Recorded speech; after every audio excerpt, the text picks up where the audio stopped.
Yo, what is going on, y'all? Welcome into this special Thanksgiving edition of WUB. Wake Up Barstool here on FS1. I am T-Bob Abear. No Brandon Walker today. Instead, we got the actual #1 ball knower and #1 college football personality. He's out from behind the desk. He's on the chair. He's Liam Bluntman. Bloody, what's up, dude? Hi, how are you? I'm doing good, too. I'm doing very well. Thank you for, I like that. I'm going to start doing that. You answered how I was in your answer. Yep. Because I am doing good. Yeah, I know you're doing good. You're a turkey. I am a big turkey. Yeah. And if you know me or if you followed my career at all, you know there's nothing I love more than dressing up in costumes and having like serious sports talk while looking absolutely ridiculous. Ebo, what's happening, brother? How we doing today? Come on. 6'7". Come on. 6'7". We'll get to Hunter Yurachek here in a moment. The 6'7" herd round the college football world. Griff, what's up, dog? Looking forward to Griff's ins and outs today. Thank you, man. Thanksgiving edition. I'll say it. This office is totally empty. Nobody's coming in today. It's a good feeling. We kind of got the boys just vibing out day before Thanksgiving. I'm having a blast. This is good. There's something to be said in this industry about working the holidays. Yeah. Because it's a show where you feel like you can do no wrong because nothing matters, you know? Everybody's in a great mood. It's Blackout Wednesday. Everybody's seeing their friends, family, and loved ones. And we're going to have some fun talking ball. And we got our guy KB behind the desk. K Bizzle, what's happening? What's up, boys? Doing How we well, doing? man. Doing well. Yeah. Feeling very grateful today. Are you a turkey fan? Yes, I am. In fact, now look, I think that turkey, you could argue maybe like some of these college football playoff teams, I think it has zero margin for error. And I think that's what gets people into trouble, right? It's very easy to dry out a turkey. It's very easy to screw up a turkey. And it's a disappointing thing because you can put a lot of effort in, just like these college football teams. You can work your ass off and still fall short. But when it all comes together and that bird is roasted correctly, spatchcocked correctly, fried correctly, however you want to do, I mean, my God, if it doesn't make for a fantastic holiday meal. It's a big bird, too. Feeds the whole family. You know? It's massive, yeah. Leftovers. It's a smart bird. I don't know if you know anything about this. I believe Benjamin Franklin wanted the turkey to be the bird of the USA, right? Yep. All too well, yeah. Learned the hard way. And then we ended up with that scavenging bald eagle. Are you one of those guys that says if you dry out your cookie, or not your cookie, your turkey, you don't know what you're doing? Excuse me? If you dry out your turkey, you don't know what you're doing. No. I don't sit in. Look, let he who has not dried a bird cast the first stone. Yeah. I've screwed up turkeys before. Even now, it's always like kind of a 50-50 affair. Some years you feel like you knock it out of the park. Other years you're a bit disappointed. But I never let failure stop me before, you know? So we're gonna keep on going. Turkey's been defrosted. We're about to brine. We're gonna be putting it in the brine later day, 24 hours, roasting up tomorrow. Cannot wait. Has everybody cooked a bird here? And we got any other bird knowers here? No. Like any Liam, bird? you never had, Liam? I've never cooked a bird. No, the last time I cooked, I burned the bowl when I made oatmeal because I put water in, and a whole disaster. I almost burned the house down. Wait, you didn't add water to the oatmeal? Yeah, I just forgot. And the time before, I'm used to make good eggs. One time, hand goes on the stove. I'm good on that. I'm not safe in the kitchen. Look, it just means that you're good at learning, right? You burn your hand on the stove and you never do so again. KB, no turkey XP? Me, I'm domestically illiterate, so I wash the fork. I don't even dry. I wash the utensils. I'm telling you, boys, a pretty heady feeling carving up the turkey. You want to feel like Chevy Chase or any of these great cinematic dads of yore. It's one of the best feelings out there. I do feel like it's a rite of passage that we just have not gotten. Yeah, but we'll get there eventually. Exactly. Yeah. I mean, you're engaged now. Congratulations, KB. Yep. Mm-hmm. Congrats, huge congrats. Thank you. But like, it's not far away for you. You're about to be fully domesticated. It's coming. Okay, well, right now, I'm still not doing any of the cooking. Do you think that changes upon marriage? I think so. Okay. Maybe not. Maybe it'll have to be until kids come. I'm not sure. But you got plenty of time. All right, guys, let's go ahead and get into last night's college football rankings. There's a ton to break down as far as the actual rankings go. There is so much hanging in the air over this Black Friday and Saturday slate. There are teams that are in great spots, teams that are in iffy spots, teams that might already almost be out, despite no great sins of their own. Looking at you, Vanderbilt. But first, we have to address the Yurachek in the room, which was CFP chair Hunter Yurachek last night with one of, I hate using the word cringe in one of those weird, ironic ways. I find using cringe to be cringe. You can use it. But this is a bit of a tough watch here for Hunter Yurachek. So here he is last night. Reese Davis, let's open it up. We just revealed the rankings. We got a question about Oregon leapfrogging Ole Miss, and here's the fallout. We're joined by the chair of the College Football Playoff Selection Committee, Hunter Yurachek. Hunter, not a lot of changes. You had to go all the way down to number 15 last week to find a team that lost when SC lost to Oregon. But there was a change at 6-7 with Oregon and Ole Miss swapping spots. How much of an impact potentially could it be on Ole Miss if it's determined they don't have their head coach in the field?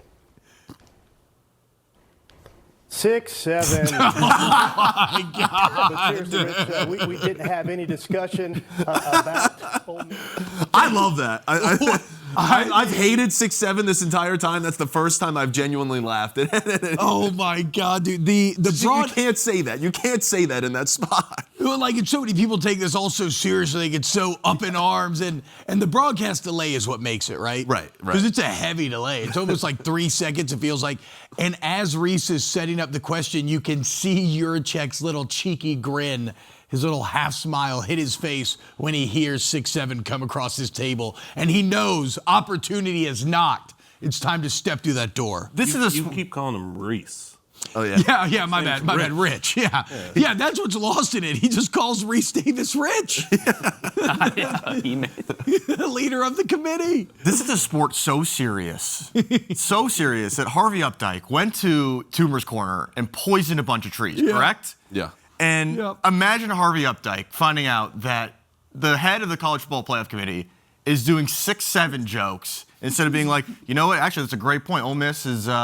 Their head coach might be gone before even conference championship week. So, I mean, it's crazy. Like, how do we have a sport so serious yet so unserious? I always love the fact that, or I love too when like you have a joke in your head, but you're so focused in on the joke that you have no transition, you have no follow-up. And that was Yurachek there, because he said it and then he immediately tried to panic and go back to like, but here's my serious answer. But good on you, Yurachek. I'm glad that you went for it, despite that having disaster written all over it. And, you know, today we're thinking about things we're grateful for, what we're happy for. Shout out to Hoopify. Shout out to Hoopify. I don't know where you are right now, Hoop. I thoroughly enjoyed our summer together. You have infiltrated the highest levels of my favorite sport with your brain rot. I hope you're doing well, Hoop. I hope you're doing well. It is curious. We don't know exactly if this is something that could kill the 6-7 trend. Again, I've been against 6-7 pretty much this entire time. That spot, when it is such a serious moment, and he says that made it very funny to me. But I do think the youngsters are going to look at that and be like, this is no longer that cool. There's a long tail on this thing, though, because, yeah, like the young, cool high school kids won't or whatever, but like the elementary kids love it. It makes young kids extremely happy, right? So happy. No wonder like parents and grandparents are like inclined to do it. Like they see the joy in their children's face. It's a fun thing to play the role that you grew up watching of the out-of-touch old person who tries to get in on the joke. Mm-hmm. It's very fulfilling. For Halloween, I was helping out in my kids' second grade class, and we were doing a bunch of little games that they were playing and stuff. And I kept ending, there was like competition, they threw these things in the basket, and I kept ending the games arbitrarily, acting like I was timing them when it would be 7-6. And then I would count them out, hit the 6-7, and it hit like crack every time with these kids. They thought it was the height of comedy. I felt like Eddie Murphy up there just tearing down the Apollo. It's great. It's great. Even my little 3-year-old now will say it. They're neurologically ruined for life. I mean, we did the same thing with 6-9. Yeah. But that had function and purpose. Yeah. This is representative, to your point, KB, of the neurological deprivation of anything and everything. It is two numbers that who knows what it actually is. But shout out to Hunter Yurachek. I guess, even though Liam, there seems like I don't know if this is every year. Maybe I'm being prisoner of the moment. People seem to hate the playoff committee especially much this season. True or false? True. Also, I now understand so much why Eric Morris did not sign the Arkansas contract. That was really good proof. Oh yeah, because of course Hunter Yurachek, Arkansas, sitting Arkansas AD. Here's my deal though, from like a bird's eye view, and we'll get into the actual rankings and the teams and everything. Oh wow. If we all hate the committee so much, why don't we go to the automatic qualifier model? Don't tell me your opinion. You know more than them. I don't care if you think you do. It's still an opinion. Get rid of the subjectivity. Let solely the football on the field and the standings decide, like we do in the NFL. But I'm just saying, we all hate the committee that much. But my problem is everybody says, I hate the committee. Here's what they should have done. And to me, that's just opinion versus opinion. I mean, we don't give the NFC North two auto bids to the playoffs, do we? We give everyone a shot. It's decided by the NFL standings, though. Sure. So if you want to, but college football is intrinsically different. You're talking about 32 teams versus 100. How many are in the Power Four now? Like 130. 131, I think. 34, I think. 134 teams, wildly different schedules. There has to be concessions made. I'm just saying that my least favorite argument is I hate these people's opinions. My opinion is what's actually right. I think the only reason that the multi-bid league works is because the leagues are so big. I mean, you have a situation where Virginia basically has played a super weak ACC schedule and is in line to potentially make the playoff at 10-2, despite having 2 ACC losses but only 1. The setup is so weird, but these conferences are so big that a Vanderbilt, it doesn't really have any chance to control their own destiny from here on out. I know Utah's in the same boat where it's they basically can't go anywhere. I mean, there's a strong argument for your multi-bid league in that scenario because the leagues are too big now. Liam, do you have a solution as our resident #1 ball watcher and college football lover? And to be clear, guys, I work with Liam very closely on Necessary Roughness. Y'all should all listen. Liam watches more football than any human being I know, but he's also going through a bit of a cynical time right now. Every single show we've been doing lately, he's been devolving into more misery and disgust and bitterness and anger.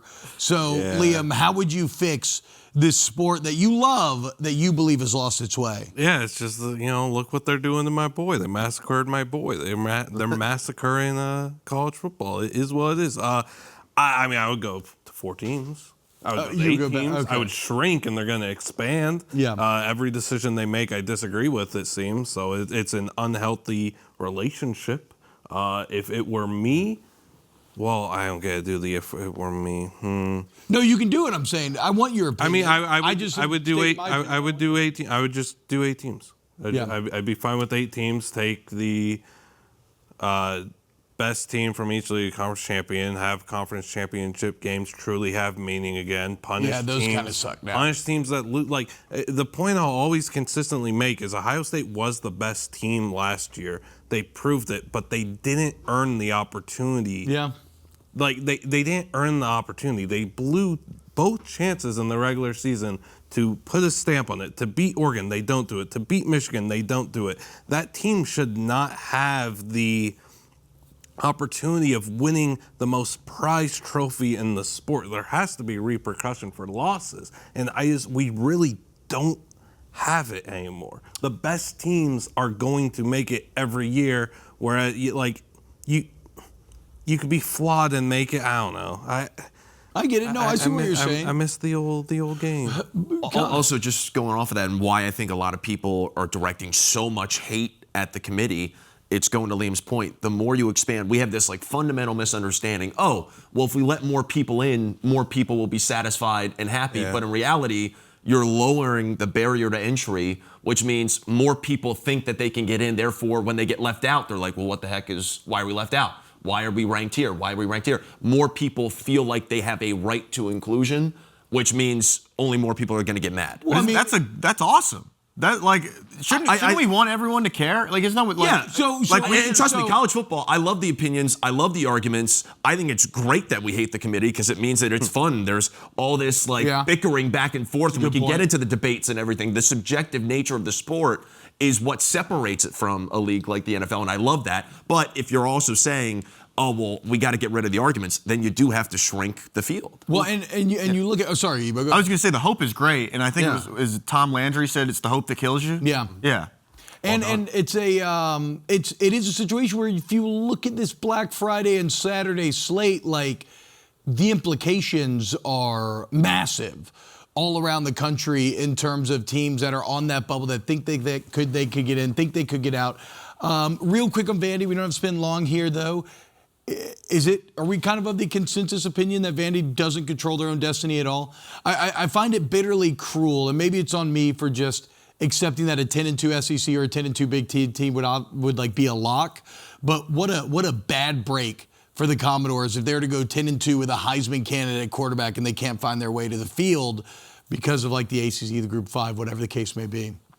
Yeah, I mean, I think, to be quite honest, the brand isn't helping them, and that's completely unfair. The Vanderbilt stigma is doing them no favors. If they were under different SEC branding, I think that they'd bode a bit better. I mean, it's kind of wild that I don't know if wild's the right word, but beat Tennessee convincingly and still need help. Yeah. That's I mean, tough. and that is the thing. I don't want to stump too hard for Vandy here because I've seen it a million times. I sit here and I get angry and say, they should be in, and then Tennessee beats them, and I just look like a fool. So they got to take care of business this week, and that's one of the massive games. The Notre Dame-Miami situation continues to be fascinating. I think they both get in unless BYU wins the Big 12 championship against Texas Tech. They're the only real bid stealer, maybe. Who's that, BYU? Yeah. Yes, I agree with that. In terms of conference champion bid stealers. Yeah, because last year we had Clemson steal a bid, essentially. Yeah, and we're already assuming that we already know that the ACC champion's stealing a bid, like that, like they don't just because where they're ranked and everything. But yes, because Texas Tech will be in win or loss in the Big 12 championship. They're going to be in.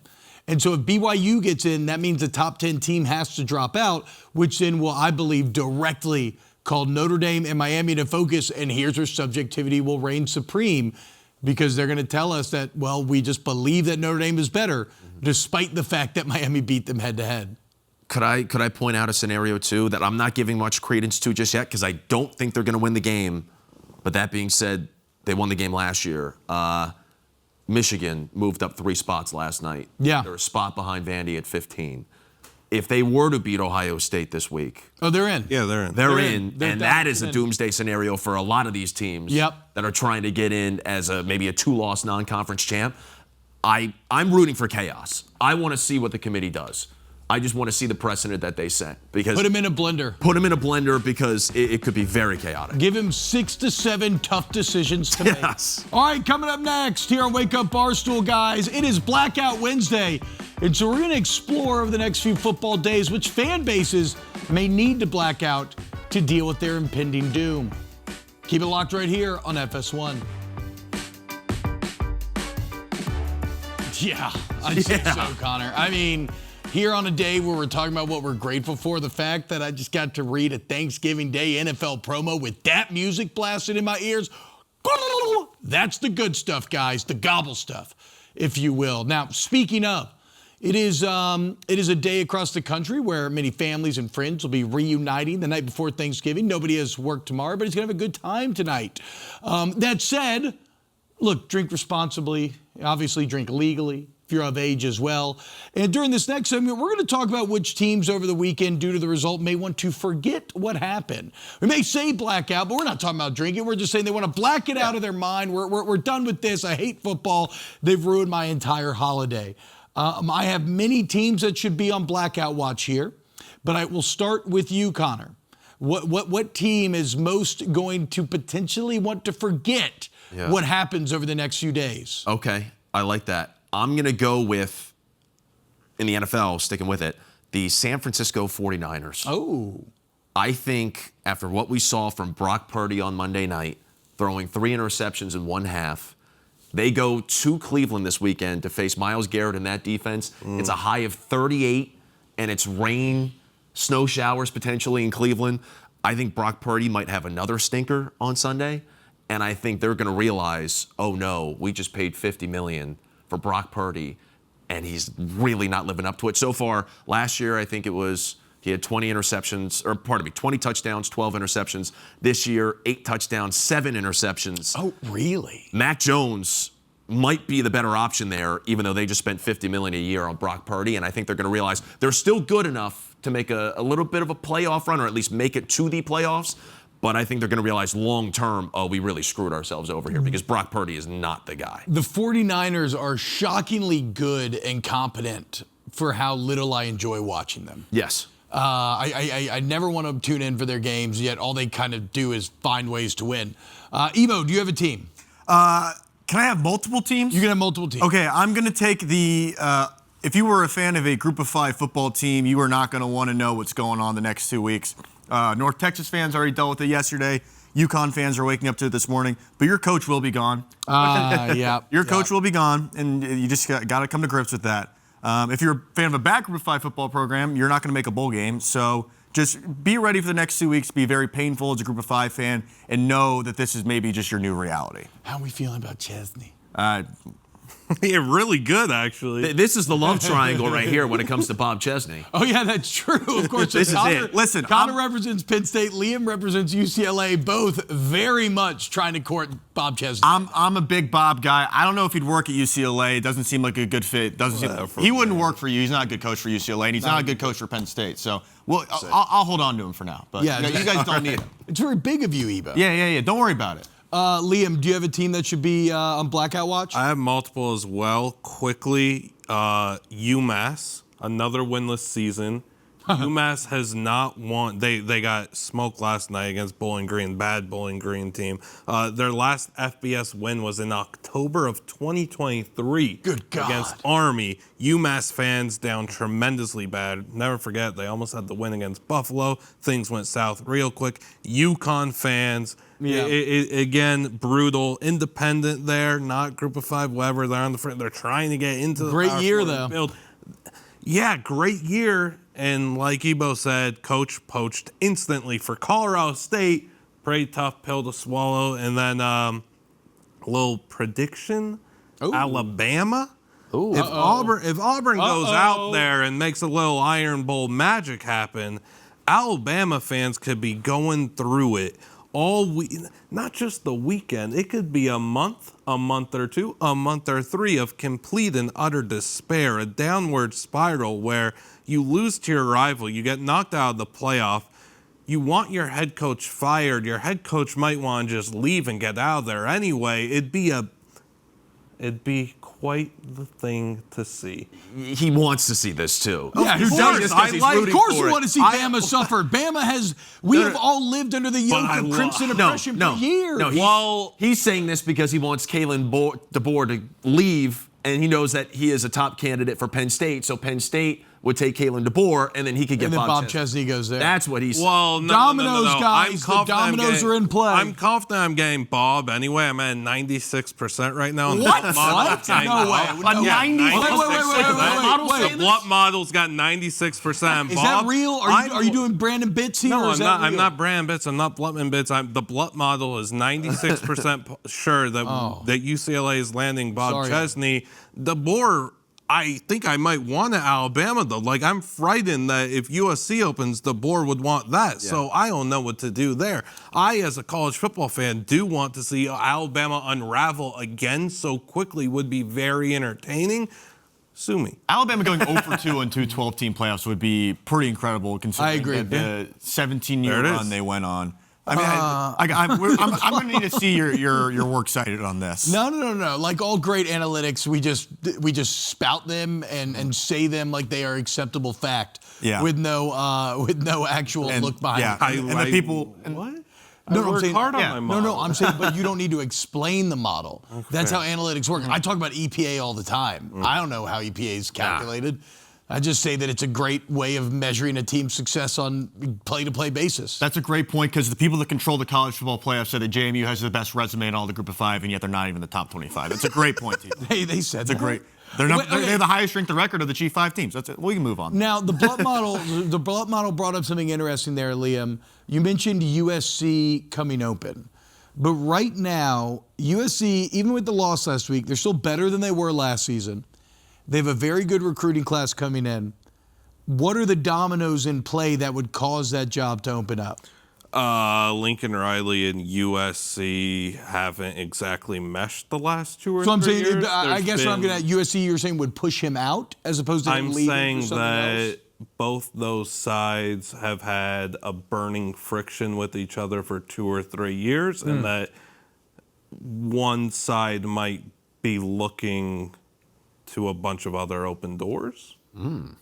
It sounds like you're maybe intimating a bit more on the Lincoln side there. Yeah. Okay.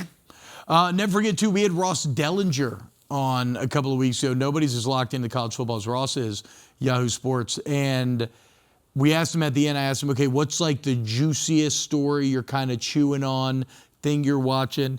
And he told us to keep eyes on the Texas job. Mm-hmm. Yeah. So and as we're kind of discussing now, you see the chain reaction that can be created with just one major coaching shift.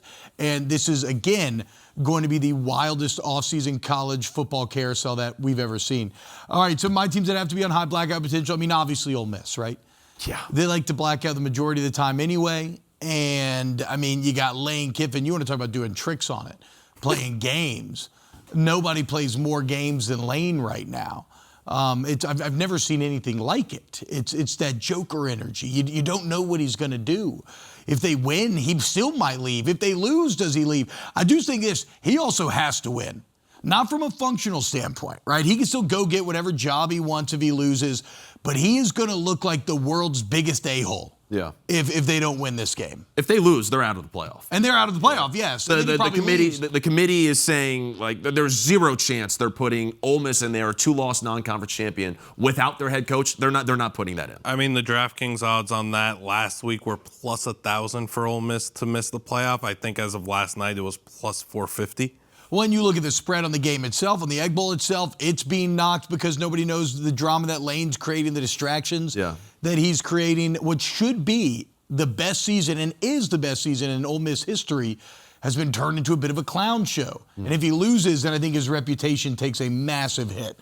And if he wins and leaves, like Ole Miss has a million blackout potential scenarios here. Even if they win and he leaves, that's terrible. Unless he wins and stays.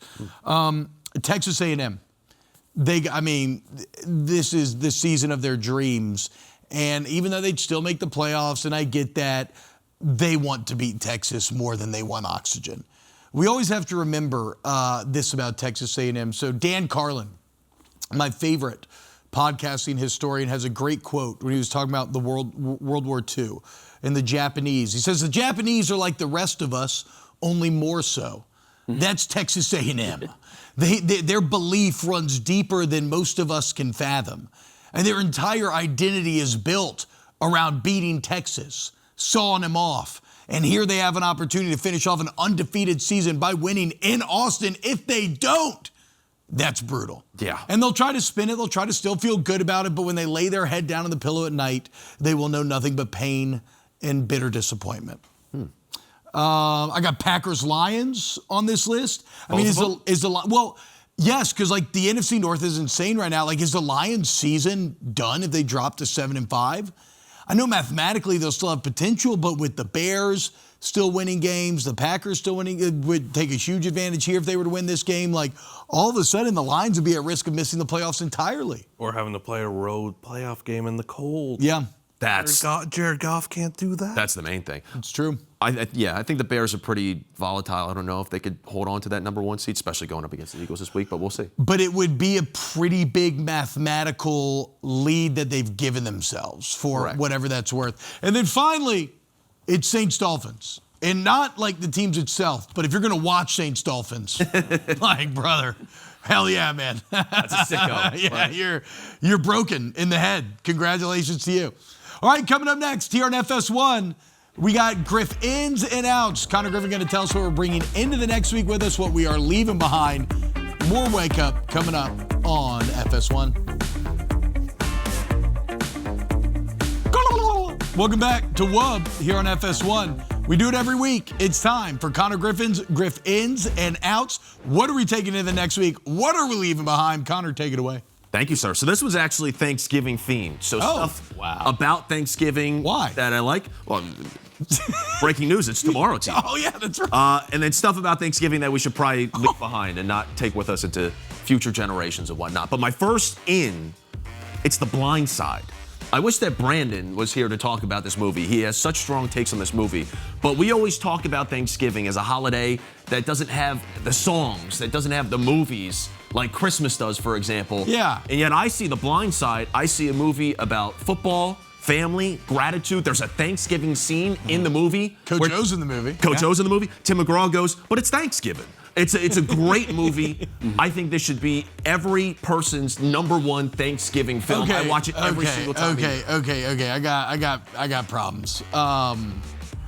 First off, is The Blind Side a good movie? I don't know if I've ever gone. I watched it in theaters. I don't know if I've ever had a desire to watch The Blind Side again. It's got some moments that are now lasting, like Run the Damn Ball, Bert. Yeah. That's good. Yeah. Okay. Pretty much every Thanksgiving. It's an easy watch. Yeah. It's like the white savior.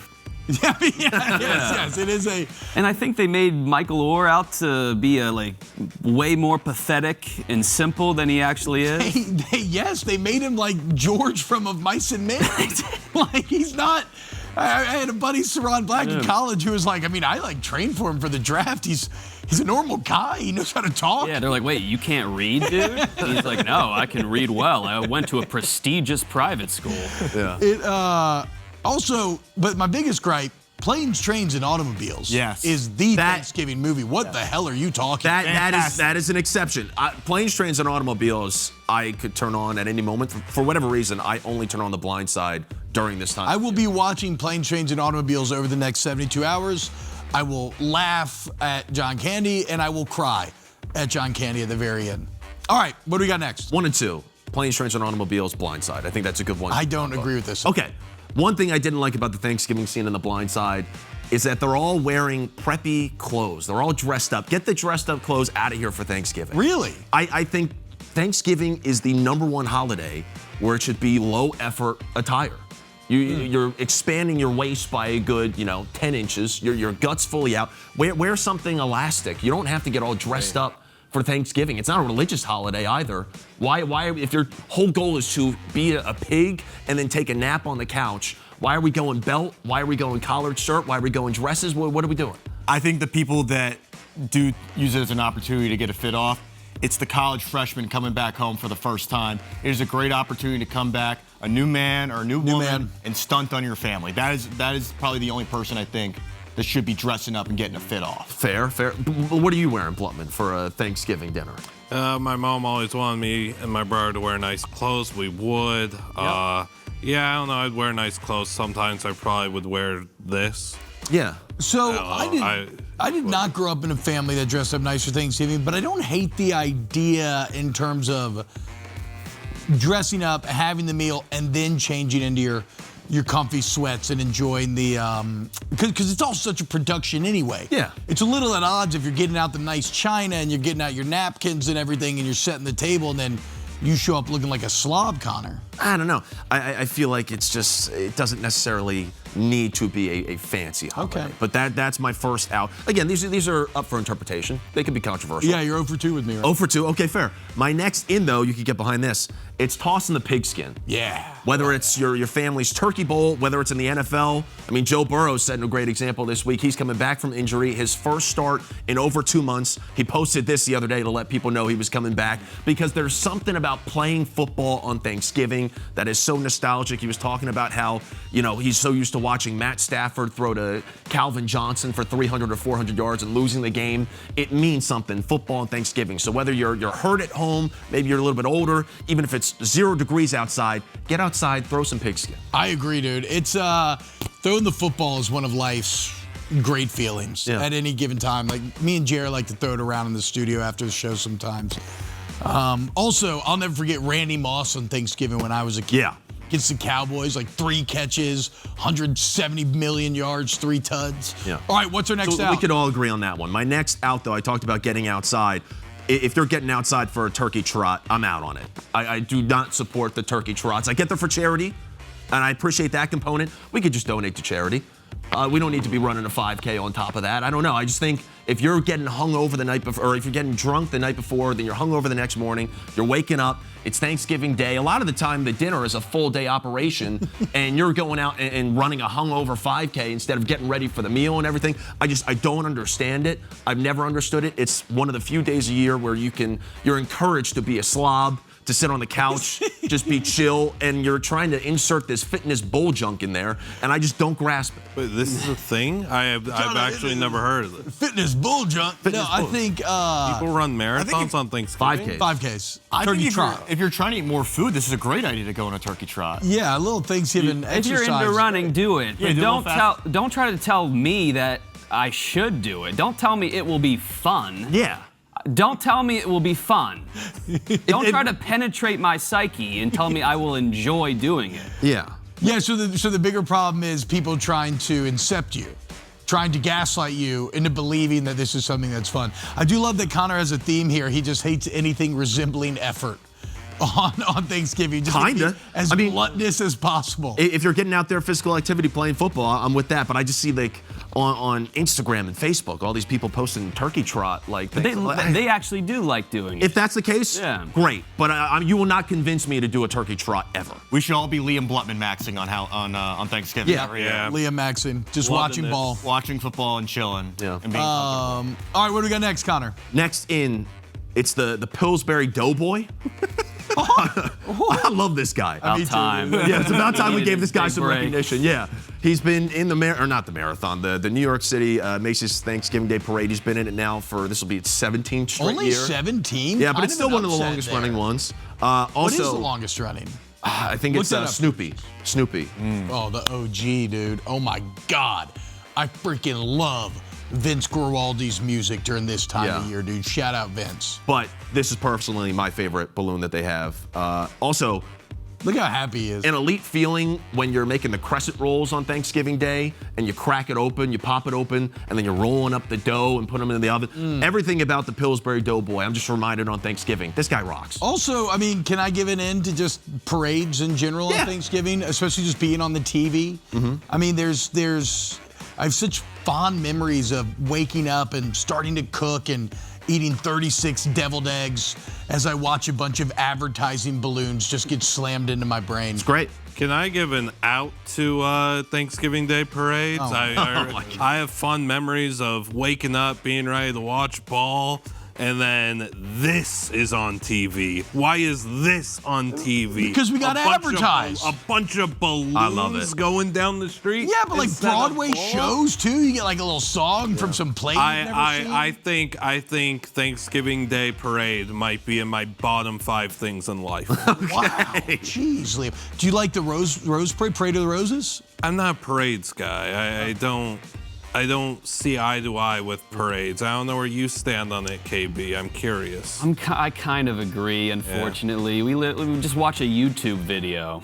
Okay. Guys, we need these cultural touchstones that bring us Parades are together so as humans. weird. We all exist on our own algorithmic island, separated from our fellow man. The Macy's Parade brings us together. Much like the college football playoff, the ins and outs are very subjective. We could disagree. What do you got? Last out. This one will absolutely be disagreeable. My last out, it's avoiding the hometown bars over Thanksgiving. There's this new thing where a lot of people in their 20s are like, I don't want to go back to my hometown bar and see all my friends from high school, all the people I used to hang out with. That's the whole point. You're supposed to be uncomfortable. You're supposed to see your ex-girlfriend from high school. You're supposed to see the person you danced with at prom back in the day. You're supposed to go through that, embrace it. DM the person that you used to maybe have a little bit of a fling with and say, hey, you going out tonight? Pump the brakes. I was with you until then. I think you were on a roll. Shoot your shot. Shoot your shot. Maybe spark that old flame a little bit. But hey, show her your new eyebrows. 6'1", budding media personality. You're a ginger snap back in Hatboro, Pennsylvania. Horsham, Pennsylvania. Close, yeah. You have new, massive, sexy eyebrows. Who is this guy? I might be on the town tonight. Anyway, I think you might take down the whole yearbook. I think people need to go to the hometown bars. Show some love to the local establishments. Oh my God! Please, everybody, compliment Connor on his new eyebrows. All right, that is it. Another excellent edition of Griff-Ins and Outs. Connor, you kill it every single week. Coming up next, we're gonna blind rank some Thanksgiving foods. Spoiler alert.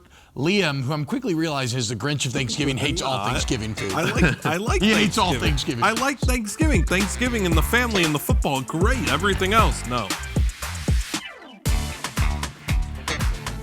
Happy Thanksgiving. To celebrate the season, guys, let's blind rank some Thanksgiving foods. We got to blind rank these 1 through 5. Okay. What's first on the docket, production? Green bean casserole. 5. Oh. Wrong. Very high. I think there could be one lower. I think I'm going 4. I would put green bean casserole in my top 2. We need a group consensus here, guys. I've never had a bite of it. I'm biased. I love it. Yeah. Should we meet in the middle and go 3? But I know Go people 3. hate it. Let's go 3. We'll go 3. We'll go 3 on green bean casserole. Look at Connor with the quick graphics, too. All right, what do we got next? Sweet potatoes. That's going to be a 5 for me, I think, guys. It's low. Sweet potatoes aren't my Unfortunately, favorite, 5. It's a good, sweet green addition to, a Wait. But Yeah. cranberry could be in here. Would we put sweet potato above cranberry? I only like sweet potato tots. I don't even think I've ever thought about taking a bite out of cranberry sauce. So maybe sweet potatoes 4? have marshmallows. I like 4. Okay, 4 for sweet potato. Turkey. See, now we're in a position where we got to put turkey over green bean casserole. We done goofed. Yeah. Turkey's better. Guys, turkey's I don't think it's better than green bean casserole. Oh, that's crazy. I don't think it's better than any casserole. Yeah. Oh, that's crazy. Turkey's 2. There's one thing I'm holding out for at 1. Yeah, me too. You got to put it at 2. Yeah. So, yeah, 2. All right, turkey at 2. What do we got next? Cranberry sauce. Okay, there we go. Yeah. There we go. Rank that at 10 if possible. But then hold on now. Cranberry sauce has its place. And there was a time, I think, where we all liked it. You got to. When I was a kid, I loved it. You got to treat it like a jelly. True. You don't eat it plain. You put it on stuff. It tastes like a really good medicine. And that's not an insult. Yeah, you're right. And I've only ever had it alone. That's crazy. You can't eat it alone. You got to put it on like your sandwich or something. I don't make the sandwich. I can get hit with putting it on a sandwich. Yeah, like the post-Thanksgiving sandwiches, that cranberry hits pretty good. That looks so gross. All right, last one. Hit it so that we already know. Yes. Okay. Stuffy, number Easy 1 for me. 1. Easy one for me. Easy. Are you guys? And I was talking to Brandon about this yesterday. Dressing or stuffing in your household? Because it is dressing in my house. I kind of use them interchangeably. Like, are you stuffing the turkey? But I do with stuff it? the turkey, so it is actual stuffing. But I know sometimes you don't, and then it's dressing. And what are salad condiments to you guys, to you folks? I don't know. What do you mean? There's salad dressings as well. Ranch. Oh yeah, salad dressing. It's asinine to call something dressing when it's just not a sauce. So we'll call it stuffing then. We're going to call it stuffing. We'll teach their own. Fine. There it is, guys. Beautiful. Look at that autumn leaves. Love it. Love it.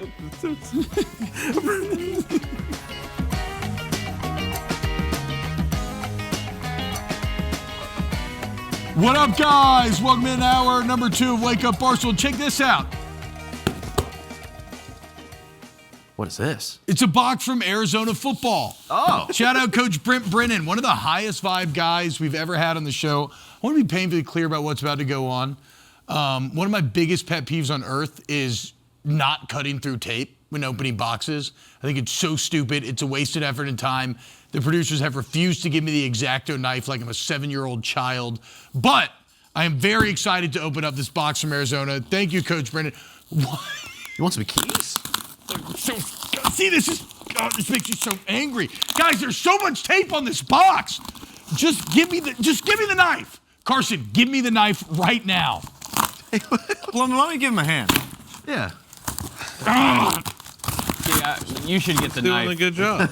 Hey, you should probably use a knife, T-Bob.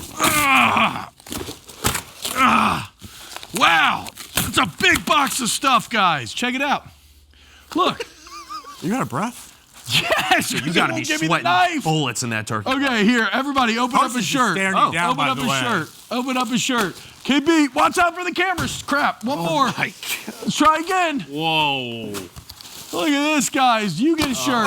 You get a shirt. Oh, that's you my get more earpiece. shirts. Oh. More shirts. Carson, nothing for you. Just kidding. There you go. You get a shirt, too. Wow. Bang. Man, guys, this is a lot of merch. Oh, this feels like a hockey This game. is a know, it lot does. of It merch, has a little dude. I'm going to show off the helmet. Relax, Jeremy. It's the finishing flourish, okay? I got to get through all these awesome shirts first. Wow. Thank you to Arizona, Coach Brent Brennan, the equipment staff, guys. This is a real sick gift package here. Oh, God. Oh, that carnage. Carson, that hit me in the eye. Oh, I hate you. There's nothing in this one. All right, check this out, though, guys. I thought you were Why is there gonna nothing in hit this the bag? And here is the piece de resistance nice. here, guys. Check it out. Bear down, real, legitimate Arizona football helmet, Sig. BTFD. What does that stand for? What could that stand for? Shout out Coach Brent Brennan. You gotta That's bleep awesome. it. Signed by Coach Brennan. Look, we have the Arizona State Kenny Dillingham helmet back here. Signed by Coach Dillingham. Now we got Arizona State coming up this weekend. Arizona State's still a path to the Big 12 championship. Duel in And, the desert. Territorial Cup. Must And be Friday also, night.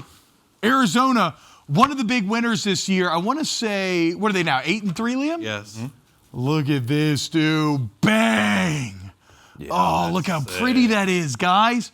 They even made sure to sign it on the correct side so they can go head to head.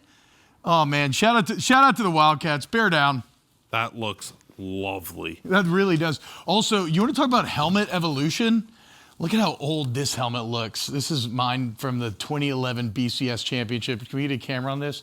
The inside of it. You can't see this. Never mind. Doesn't matter. Anyway. There's no way that protected your head. No.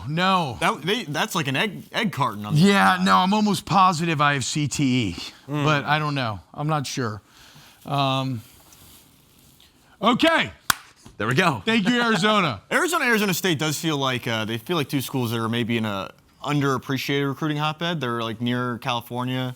Nice Yeah, weather. I never know. Arizona's got decent football. Arizona Saguaro High School is just a pipeline of dudes that get to the league, but so many of them go elsewhere. So many of them went to Washington. Buda Baker, Byron Murphy, a few others, but it is a nice little spot. Yeah. Kenny Dillingham coached at Chaparral. Yeah, why couldn't the Pac-12 just be the SEC? I mean, you have California out there, you have Arizona, and Vegas has kind of appeared as a. Well, they can't be because they don't place, too. exist anymore. Correct, but like why? Well, it does exist, but Yeah, we're coming back. You got Texas State coming in. How many teams are in the new Pac-12? like 9. Oh, I thought it was like 6 or 7. All right, better college football day, guys, because we got a couple of great ones. There's Black Friday, where we got the Egg Bowl. We got Iowa, Nebraska.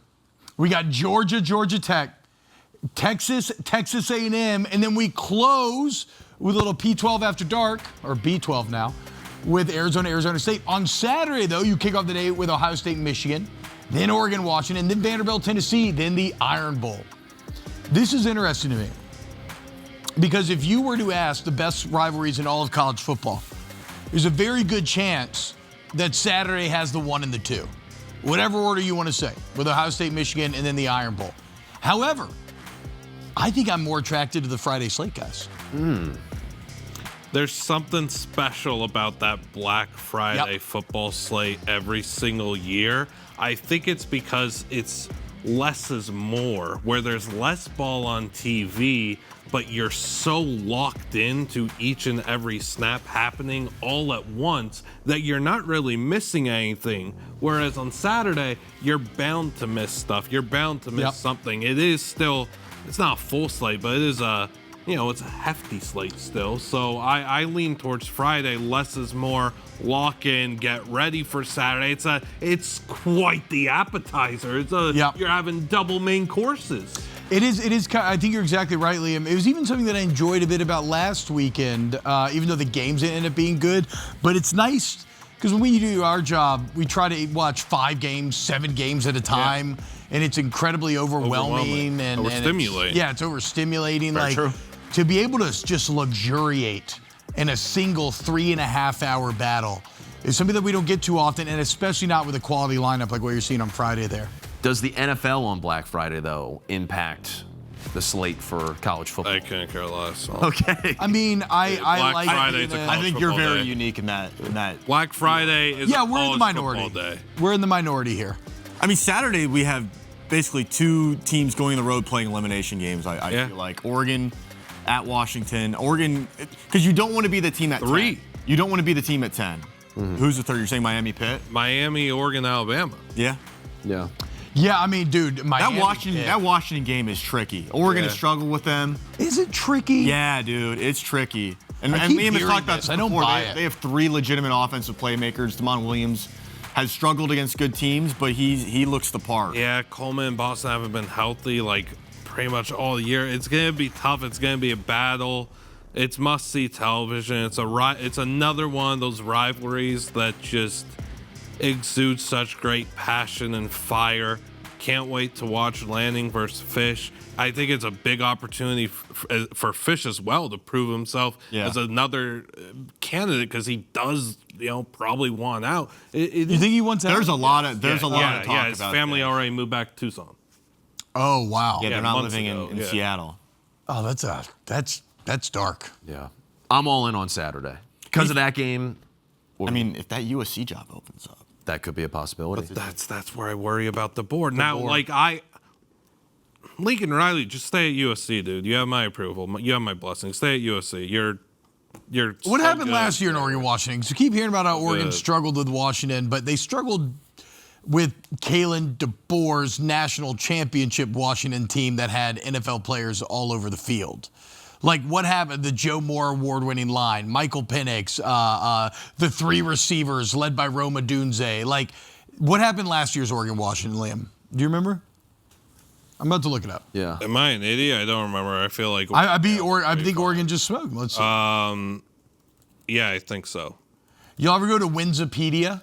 Yes, love Winston. Yeah, I love Winston. Shout out. Winsipedia is the Oregon best. won 49-21. Yeah, That's what I'm saying. We all keep using this talking point of like Oregon struggles with Washington. Like, no, they lost to Kalen DeBoer's That was Damon Williams' first start, I believe, as a freshman. Yeah. And that was not a very good Washington team by any means. No. I don't know. Historically, it's a pretty, but like this. So this is fair. This is why I don't like, because people look at Michigan and Ohio State and it's like, I'm actually thinking that, because they're such big rivals, like we're gonna have this great, close, physical game. No, there's been so many blowouts in that rivalry in the last decade and a half. True. You want to kill your most hated enemy.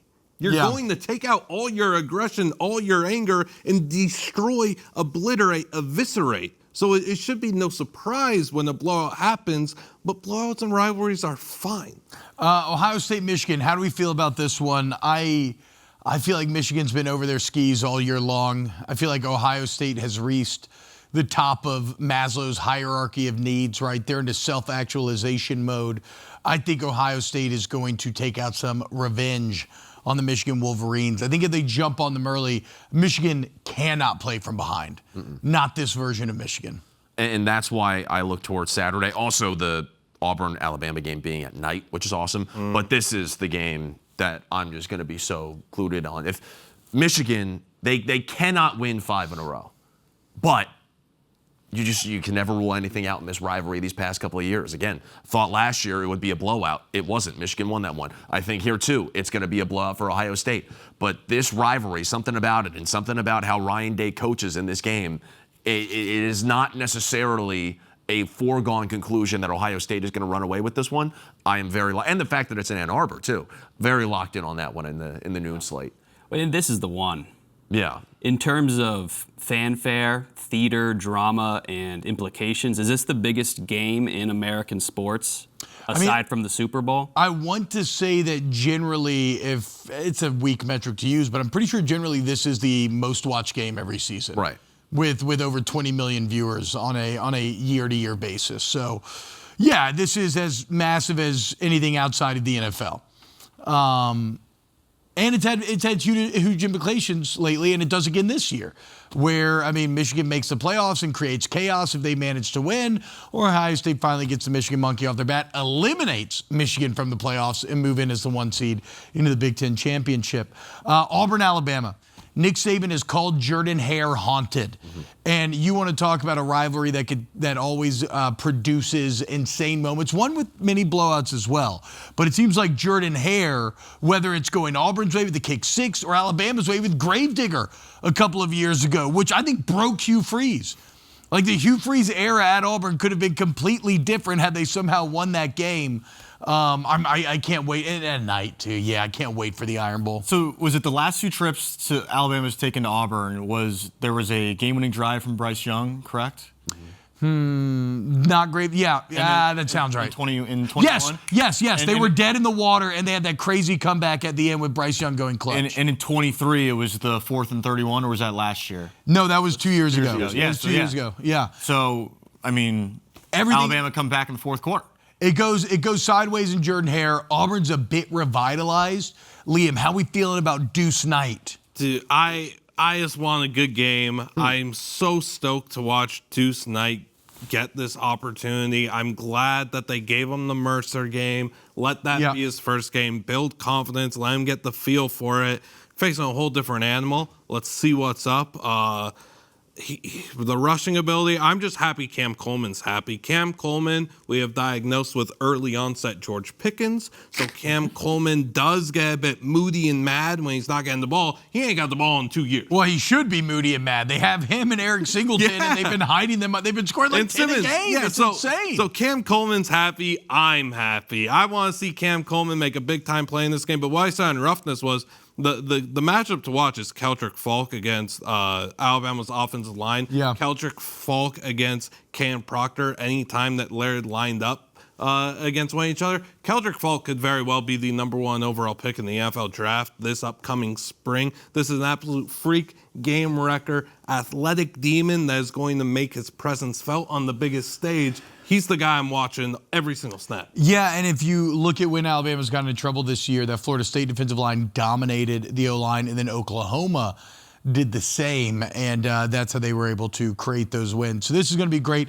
The only thing about Black Friday they don't love is the Egg Bowl's always been special to me. Stinks. I hate that it's at 11 a.m. Mm-hmm. I do have so many fond memories of the Egg Bowl being my nightcap when I'm stuffing in, filling in the corners with even more food, maybe finally finishing the plate of deviled eggs and watching Ole Miss and Mississippi State have no national relevance and yet absolutely hate one another and create insane, wild drama. But there's just something special about the Egg Bowl on Thursday, Thanksgiving. People are starting to trickle out as this game's getting good, but people stick around to watch this. There's Feast Week on the other TVs. There's NFL on, but your attention is so locked in on the hatred between these two and who's going to hoist up an egg at the end, of all things, an egg. It's very comedic. It's good stuff. There's been great moments in this rivalry. For Brandon Walker's sake,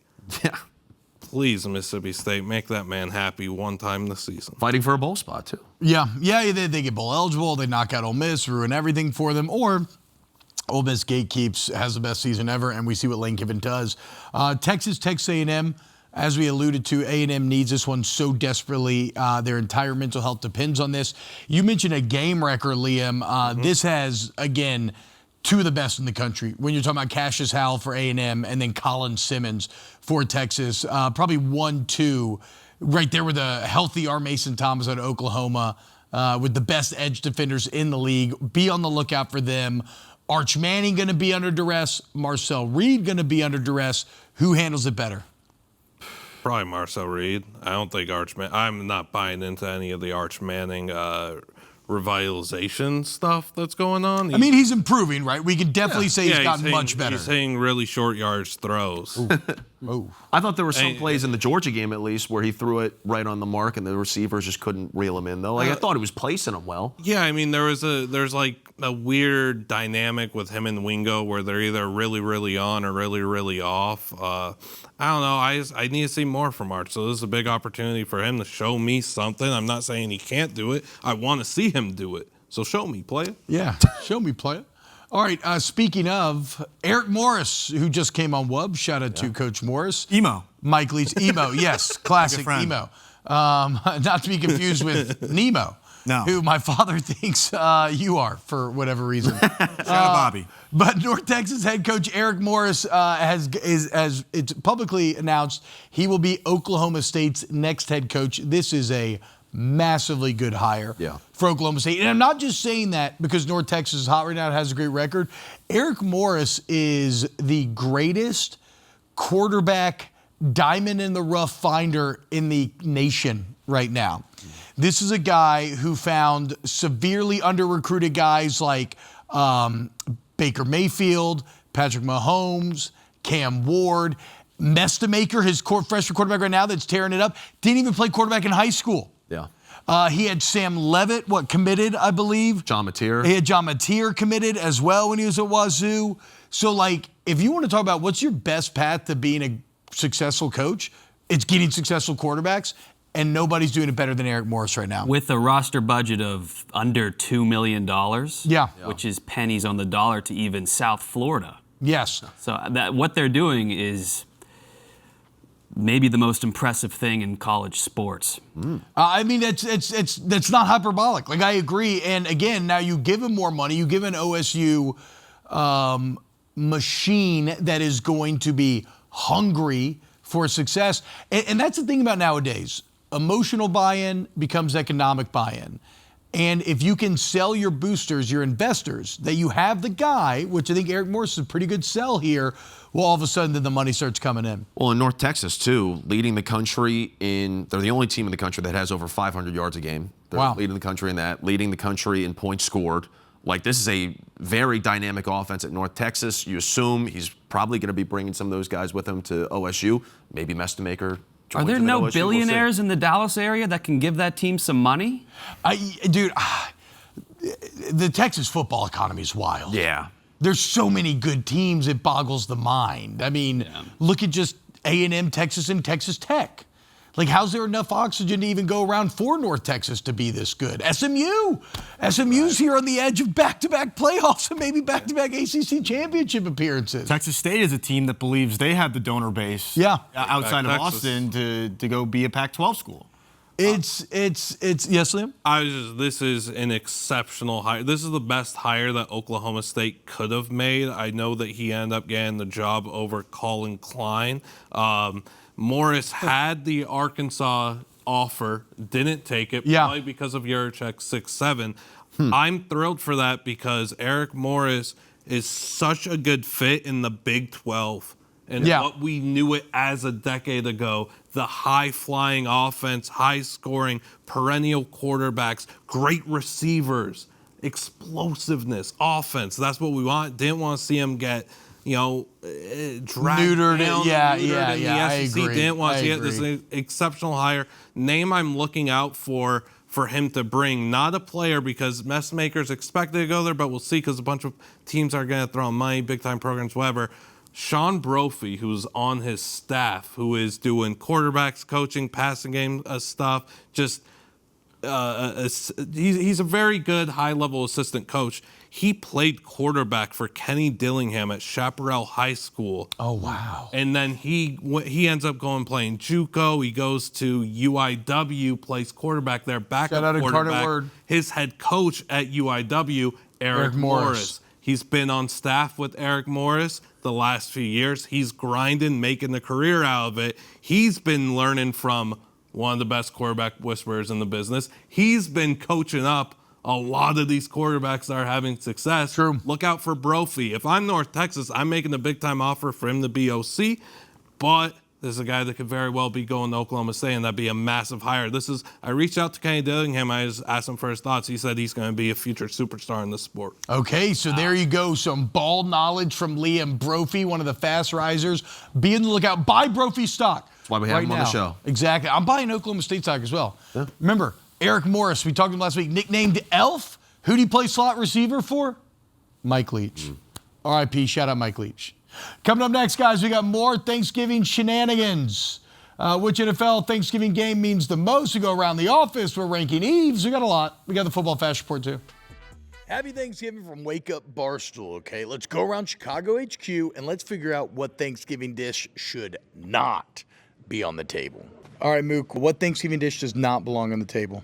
Does not belong on the table? Coleslaw. Get coleslaw the out of there. Give me all the cranberry sauce. Give me the sweet potato casserole. Give me the stuffing. Is coleslaw a Thanksgiving staple?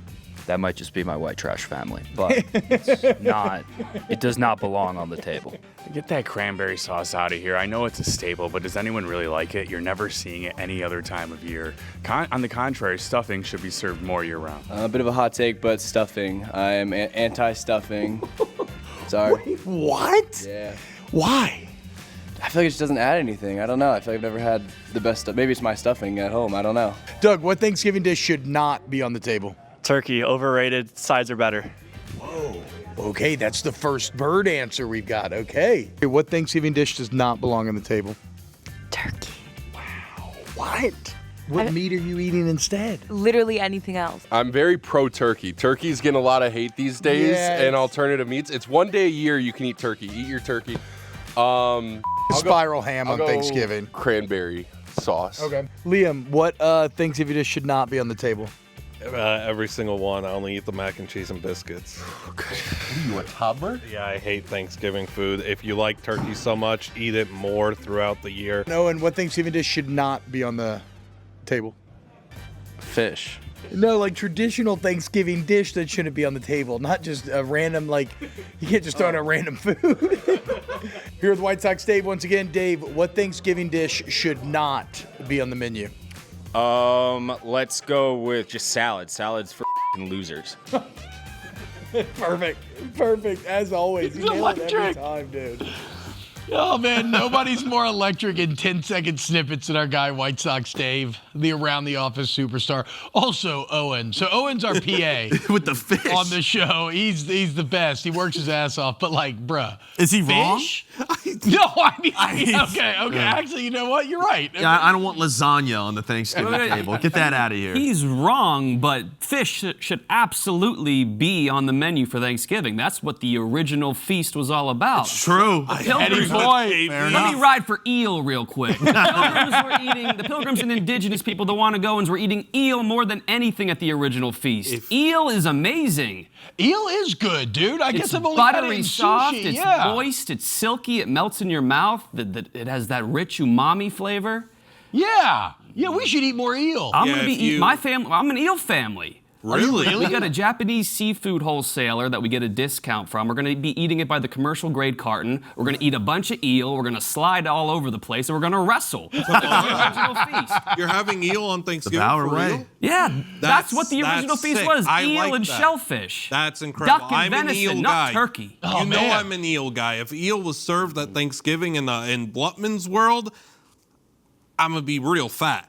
You're an eel guy? Eel's incredible. Well, no, I'm just shocked based on not liking anything else at Thanksgiving. Because people have this perception about me that I only eat chicken tendies. This is just not wrong. There's foods I really like. There's foods I don't like. I don't eat the foods I don't like. I eat the foods I like. That's fair. Shout out Eats in the Festival Dining Hall at James Madison University. You can eat Thanksgiving food all year round for one meal punch. Really? Yeah, I would go all the time and just get stuffing. But do they have eel? They do not have eel. That's messed up. I'm on Team KB now. I want to do a duck, oyster, eel, maybe some sushi. They're eating a lot of shellfish, Yeah. clam, mussels, oysters, foraged vegetables, duck and venison, which are two of my favorite meats. We don't eat duck enough. Duck is incredible. Do they eat any nuts? I'm sure they ate a lot of nuts, yeah. Hell yeah. You're my favorite nuts. You know what I love more than anything else? A raw cashew, not salted. just a raw cashew. I can't control myself around them. I'm like a freaking squirrel. I just load up both my cheeks and I just keep eating them nonstop. Cashews, pistachios, almonds, top 3 nuts right there, guys. Pistachios number 1. You know what I don't like, though? I don't like a shucked pistachio. I feel like it's so tasty that I have to work for it. There's something a bit too decadent about it being pre-shucked for me. I don't like it. I like the discipline of trying to load up pistachios in my mouth while I continue to crack to get a super satisfying crunch of multiple pistachios. Men like to earn. Yeah, fair. All right, Thanksgiving NFL talk, guys. Which NFL game means more on Thanksgiving? Of course, got a couple of classic matches here. We got Packers, Lions, Chiefs, Cowboys, both pregnant with implication. Yeah. And the Ravens, Bengals tonight. That's right. They're expecting. I'm going to say the single team that I'm zeroed in on, I think, remains the Lions here. I think because the NFC North is so competitive, they're already at 7-4. If they fall to the Packers, they go to 8-3-1. Lions go to 7-5. Like, it becomes real dark. The conversation gets louder and louder around Detroit. They're at home. They have to hold serve in the dome. Y'all mentioned maybe having to go on the road in the playoffs. I think the Lions have the most on the line. Also, the Lions, we're showing the highlights from this game last weekend. Defensively, very, very concerning effort against Jameis Winston and the New York Giants. Where on the flip side, it's the defense for the Packers that has been really good, but their offense has kind of been sputtering a little bit. So it's a weird matchup here where offense for Green Bay has been tough. The defense, as of late, for the Lions has been tough. How do these teams figure out how to have a full complementary game of football on both sides? I don't know. KB, I think you'll have an appreciation of this. Can we play the Jahmyr Gibbs overtime touchdown one more time? Oh, this was insane. I want you to watch the angle that the safety takes and just let's really luxuriate in how fast Jahmyr Gibbs is here. So watch the angle. He comes in at the bottom of the screen. Look at it right there. He is running in a straight line backwards, trying to make sure that he can get to this guy, and he still can't touch him. Yeah. All right, Chiefs, Cowboys. Cowboys suddenly a little frisky. The Chiefs as well, though, maybe saving their season against the Colts on Sunday. You know what that Colts game reminded me of? It's in the action movie where the two guys are wrestling and the one's got the knife poised over his heart. That was Indianapolis. All they had to do was push down, and they could have killed Kansas City. And yet, as he always does, the protagonist finds a way. What happens in this one? I don't know. The Cowboys' offense is really good. Yeah, George Pickens is awesome. Pickens is going to be a Pro Bowler. They got the run game going, too. And both teams here have really found a lot of momentum. They got that one win that they needed to get them back on the right track. I think Kansas City is going to struggle going up against this offense from Dallas. I don't know. But then again, both teams need to win this game. This is a must-win. The margin for error is so thin that I think you'll start to see that championship DNA come back for Patrick Mahomes and the Chiefs, and you might see the Cowboys kind of crumble in the moment. That's the problem here. Cowboys' offense is so much more dynamic, but can I trust them? Yeah. In a big setting against the Chiefs? We should be giving Jerry Jones maybe a little bit more credit for what he's done with this team. I mean, the Quinnen Williams pickup has done really well. Yeah, the Quinnen Williams deal seems to have somewhat ignited the defense at least a little bit. And George Pickens seems to be pick up the second coming of Jerry Rice all of a sudden. I mean, credit to Jerry Jones for making two excellent additions. And Dak's awesome. Well, going off of the Quinnen Williams thing, Kansas City really doesn't have that much of a run game. When they win, they really need Mahomes to kind of be superhuman. It's all on him. And the Cowboys have done a pretty good job of stopping the run. They held Saquon last week to 22 yards. I think it's going to be really tough for KC to run the ball. It's going to have to all be on Mahomes, and we'll see if he can pull it off. So I'm very upset with the stubbornness of Kansas City's coaching staff for Isaiah Pacheco, Kareem Hunt, bringing back Clyde Edwards-Helaire. You have zero explosiveness. You have Patrick Mahomes, you have Rashee Rice, Xavier Worthy, all these big-time, big-hitting plays, speedy threats in the receiving game. In the running backs room, you have zero explosiveness. So you're not getting any explosive plays. You're thumping for 3-4 a carry. Kareem Hunt gets to score a charity touchdown every single week from a yard out.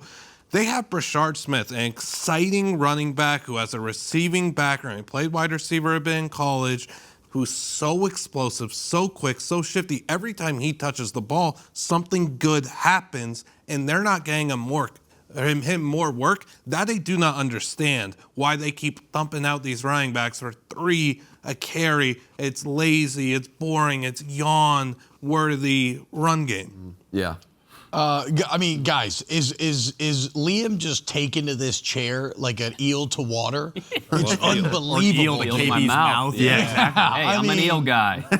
No regrets. Not a bad thing to be. Now I'll say this: Patrick Mahomes and Rashid Rice might combine for 4 touchdowns, like 4 touchdowns from Mahomes to Rice. It's a good. It is a good point by Connor. I think that'd be really cool. It is a good point by Connor. If they can't run the ball, could this Cowboys defense make this tougher on the Chiefs? Maybe I'm thinking. I want to see vintage Kansas City.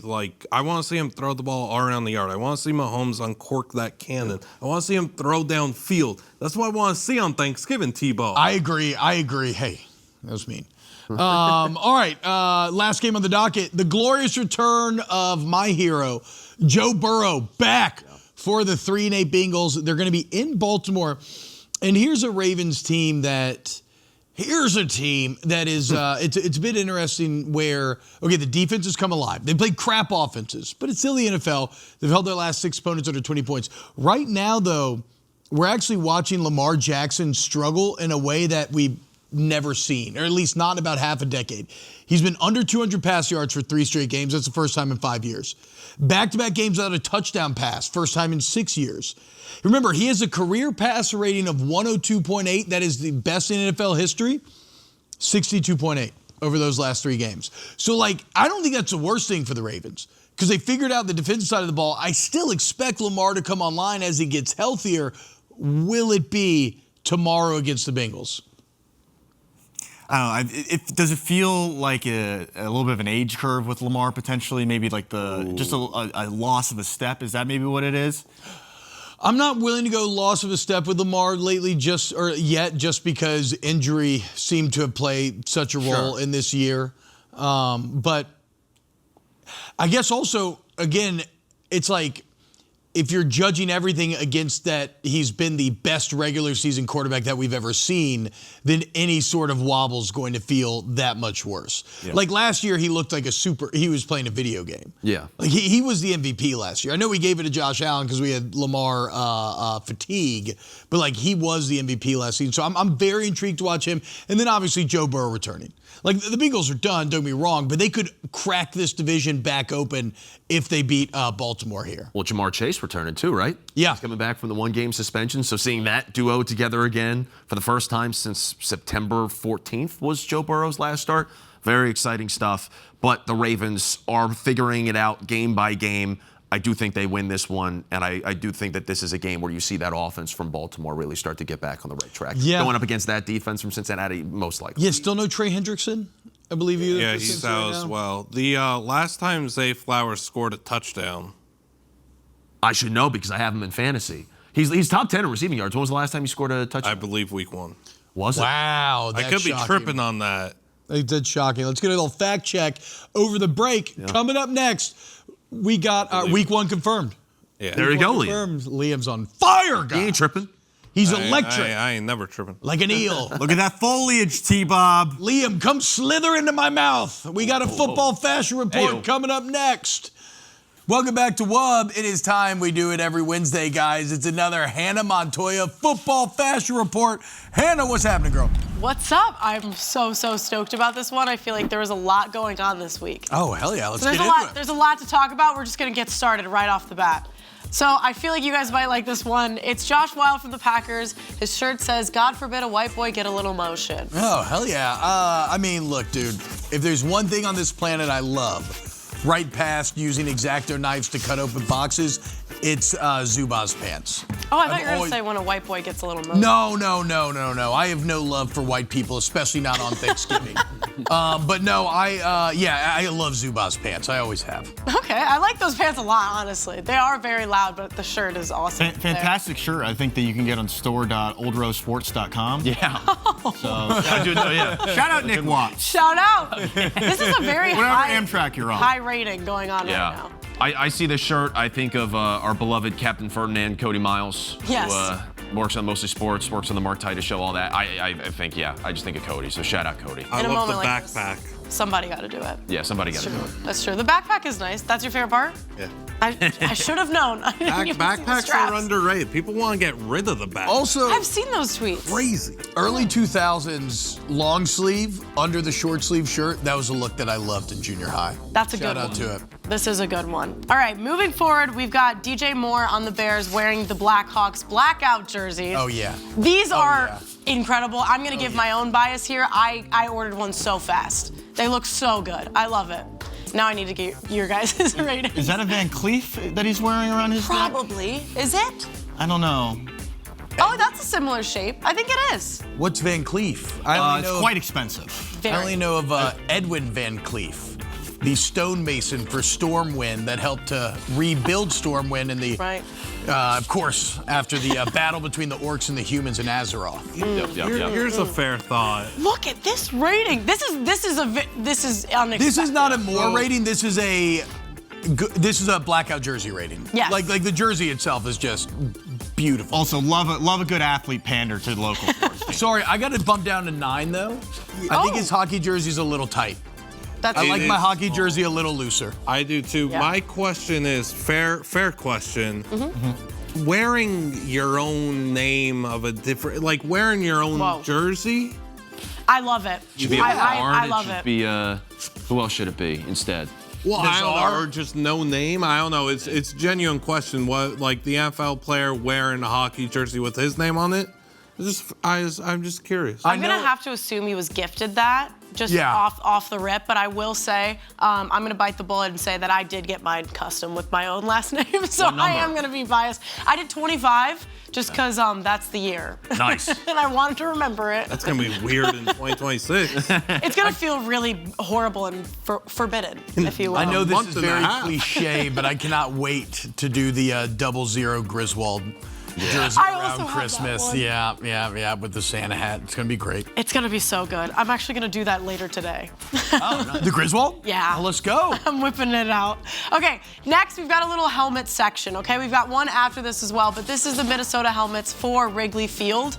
They have the ivy wrapped around the logo. So that's a little bit more context before anyone gives your ratings. Maybe I'm just in a positive mood. I keep giving very high scores. Ooh. Little known fact about me, I think Minnesota has the best uniforms in all of college football. Give me a Whoa. Yep. I think you have a very good equipment staff. I don't know about that though. I love that color scheme. I don't know what it is. Something about that weird off brown or whatever it is, team with that kind of brownish gold. Oh, it tickles me. Now I need to hear an argument between Connor and anyone with a 10. Evo.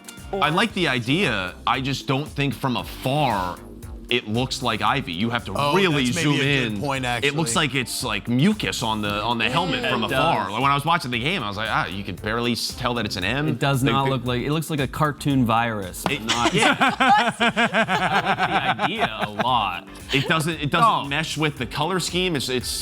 It doesn't piss me off. I'm not going to get upset. I'm bumping down. Change the graphic, Connor. I'm bumping down. That's a great point. Cartoon virus. That was the biggest criticism that I saw. Was that the execution just wasn't there. But the idea is great. Yeah, I agree. It's just not. You got to be up close, I think. Like seriously. Okay, next helmet that we're gonna look at. I had to do this one. This is for you. Yeah. Yeah. As much as I love the rivalry and hate JMU, the JMU helmets are really, really cool. They did a different Marvel theme. I think there was 4 or 5 of them. Yeah, a special edition for JMU. Yeah, and thank God we won this football game. That would have been awful. If we lost on Marvel Day, that's a 10 out of 0. If we lost on Marvel Day, I don't think there's any getting over that. That would have been embarrassing. You don't have to put your school's logo on the helmet. Like, we all know who you are. Yeah. Put fun stuff like that. What would you put on your helmet? You could put a dinosaur. Oh, Dino Day at the field. A woman. Wait a second. Why don't we?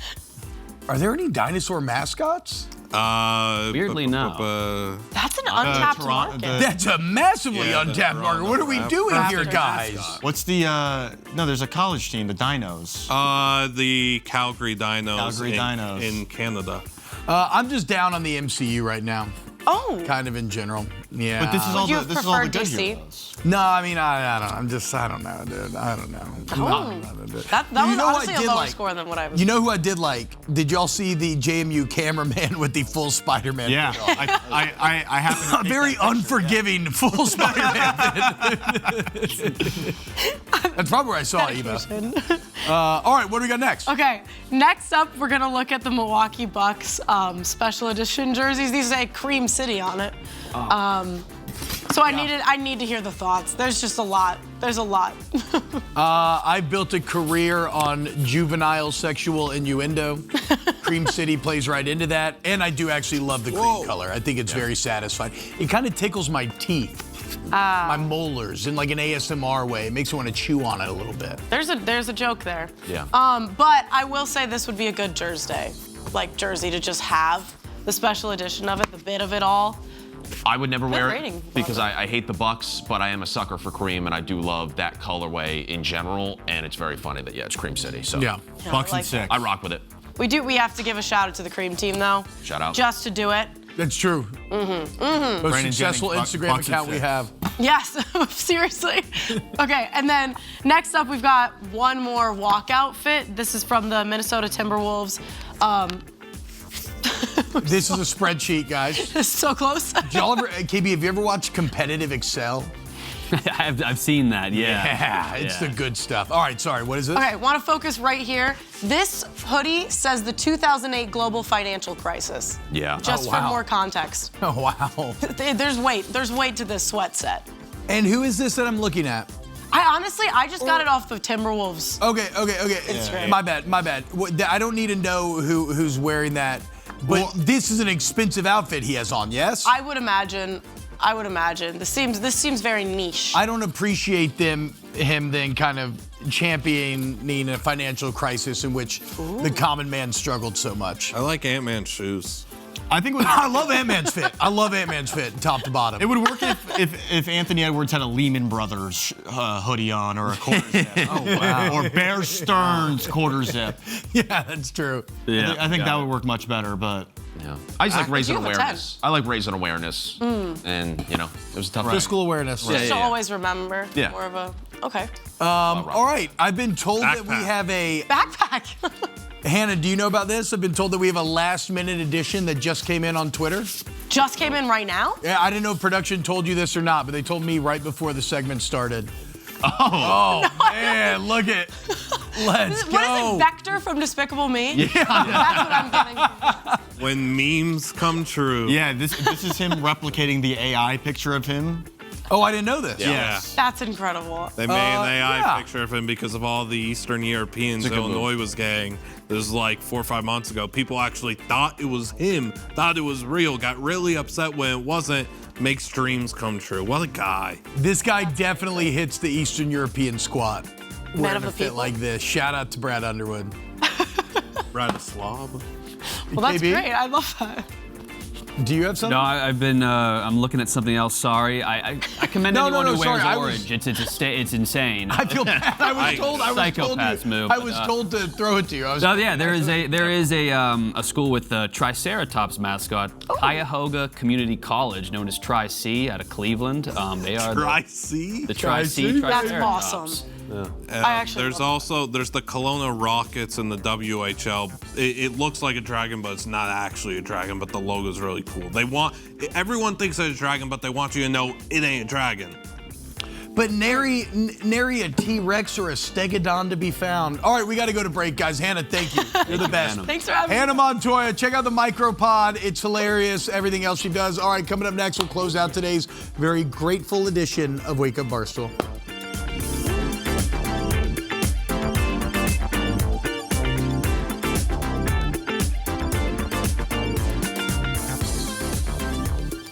Welcome back, guys, to this Thanksgiving Eve edition of WUB. I hope everybody's having a great day. Real talk, coming to one shot real quick. I do want to say, guys, I'm incredibly grateful for the team that we get to work with here at WUB. Everybody's absolutely fantastic. Our wonderful producers, Matt, Jeremy, our wonderful director, Stephanie. We got Connor on the graphics. We got Jordan on audio. Owen doing everything. Julie making sure that we don't get in any trouble. There's the team back there. Dude, shout out Rob. Shout out the entire team, guys. Y'all are the absolute best. And thank you to Barstool for this opportunity to be doing this show every morning. It is for sure a dream come true. And all you guys, I love getting to know everybody. Anyway, it's Thanksgiving Eve. What, how do I want to say this? Okay, what are the best Eves? What are the best Eves? Because this is a pretty good one. The best Eves? The best Eves. EV. Well, this is no competition. Christmas Eve. Christmas Eve is LeBron. Yes. Well, New Year's Eve is Kyle Kuzma, and the rest are Cuyahoga Community College. It's Christmas Eve. Yeah, Christmas Eve by a mile. Agree with that. You can make a case Christmas Eve is better than Christmas Day. Yeah. There's some people who do, and I don't disagree with them necessarily. Yeah, I can see that. I can see that for sure. Yeah. That's a pretty good. Yeah, the anticipation is better for the payoff. Better than the payoff. I'm agreeing with you on the spot. You've convinced me. You've changed my mind. I barely said anything, but thank you, Blubman. If this is a clear one, too, is Thanksgiving Eve 3? Is it maybe like a March Madness Eve? I never knew Thanksgiving Eve was actually a thing. Yeah, I mean, but even if you didn't recognize it, you could still appreciate, like, I don't have work. You know, if you're lucky, like we are, you don't have work Thursday or Friday. Yeah. You know, you're heading into a very work. extended weekend. yeah, we'll be watching ball. That's true. You're saying what night is the most satisfying feeling of anticipation for the next day? Yeah, I think that's what I'm getting at. You know what's one that's lost to time that always meant a lot to me? Midnight releases of a huge video game. Now you can download them digitally, but it doesn't matter. But like, I remember going and sitting outside of GameStop waiting for Gears of War 3 to come out. We had 5 boxes set up, ready to roll. Same goes for movies too. Yeah, I used to love a midnight movie, dude. You mentioned March Madness Eve. I don't like that. I'm agitated. Yeah. I'm angry. Why? I'm wanting the ball now. Yeah, but it's the anticipation. But that anticipation kills. All right, guys. Liam, excellent work today. Ebo, Connor as well. KB, as always. Carson, I'm thankful for you. Brandon get Wally pips? I'm thankful for you, brother. Brandon got Wally pip. All right, we love you guys. We'll see you Monday. Enjoy your weekend. Happy Thanksgiving. Whoop, whoop.